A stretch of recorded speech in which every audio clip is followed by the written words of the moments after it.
قومی اسمبلی کے ارکان کے استعفوں کی منظوری کے بعد قانون ساز ادارے میں پارٹی پوزیشن بھی تبدیل ہو گئی۔ موجودہ اتحادی حکومت میں شامل جماعتوں میں سب سے زیادہ 85 نشستیں مسلم لیگ نون کی ہیں۔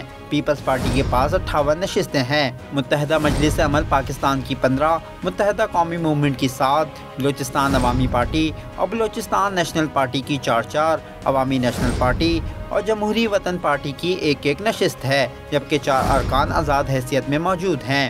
اسی ایوان میں ماضی کی اتحادی حکومت میں شامل جماعتوں کے پاس نشستوں کی تعداد بھی تبدیل ہو چکی ہے۔ تحریک انصاف کی 142 نشستیں تھیں، جو اب کم ہو کر 63 رہ گئی ہیں، جن میں سے 24 ارکان پر پارٹی سے منحرف ہونے کا الزام ہے، جن میں سے 20 اسمبلی میں حزب اختلاف کی حیثیت سے موجود ہیں، جبکہ 4 ارکان نے نہ ہی استعفے دیے اور نہ ہی اسمبلی کے اجلاس میں آئے، جبکہ مسلم لیگ اور جی ڈی اے کی 3 نشستیں ہیں۔ عوامی مسلم لیگ کے سربراہ شیخ رشید کا بھی استعفیٰ منظور کیا گیا۔